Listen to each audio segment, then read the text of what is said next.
White French being beaten up by predominantly Muslim immigrant gangs. Violent crime can happen anywhere and to anyone, and for many reasons. But in parts of France, it has become especially dangerous to be white. There are parts of France where the native French are no longer welcome. Muslim immigrants consider it their territory, and whites enter at their own risk. The French call them sensitive urban zones. They're no-go zones where the police don't enter or don't enforce the law.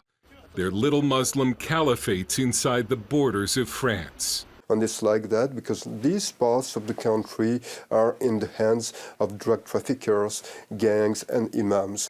This French report says almost 1 in 5 Frenchmen have been victims of racist insults or worse. A few cases have even gone to trial. Some of those who launch racist attacks on whites use Islam as the reason they do it. They may not even speak Arabic, but they still use Islam as a flag. Tariq Yildiz, a French sociologist, has written the book Anti-White Racism. Yildiz is not native French, but is the son of Turkish immigrants. My book is viewed as politically incorrect and breaks a taboo, the idea that immigrants could oppress whites. It's a reality for this Frenchman named Max.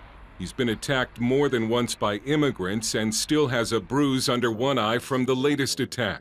Max sports an American accent after living in the U.S., but he's French and has joined Generation Identitaire, a youth movement united around the defense of French culture and white French identity. Well, basically, we're a youth movement that aims to promote, preserve, and protect our local, national, and European identities. This video shows Generation Identitaire members training for self-defense. Well, we encourage all our members and militants to keep a certain level of physical fitness. Self-defense is a part of it, obviously. As the French left's grand experiment in multiculturalism goes up in flames, some quarters of French society are dividing into tribalism and ethnic identity. Pierre Cassen and Christine Tesson are anti-Islamization activists. The French people are increasingly living in fear.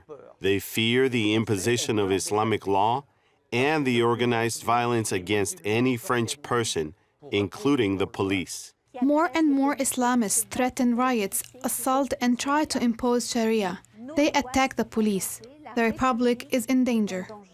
This French news report shows Generation Identitaire members out on a security patrol. Yildiz says by ignoring the problem of immigrant attacks on whites, the French establishment and media are only helping to ensure that more whites will seek out groups like Generation Identitaire for protection. If the state will not punish these people and the media will not talk about it, the victims will get increasingly frustrated and could become racist, and then we will have a confrontation. Not only is the problem being ignored, the French left and many mayors actively promote the growth and spread of sectarian Islam, for good reason.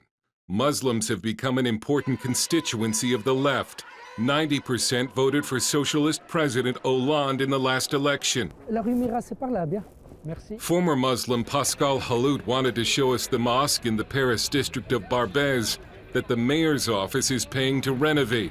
The name of the mosque is in Arabic, so perhaps the French don't realize they're paying to renovate a mosque named Conquest. So this is like another country inside France, yeah? Yeah, the liberalization or Balkanization of France is beginning already with the help of the state of France. Lebanon. It's a word some use to describe France's future as a nation divided and engulfed in sectarian conflict. Halout believes, as do many experts, that the French left's experiment with Islam is going to backfire badly. The French feel outnumbered, outmaneuvered, and in the minority. If things continue at this rate, we will have the same situation as in Kosovo or Lebanon, civil war. Dale Hurd, CBN News, Paris.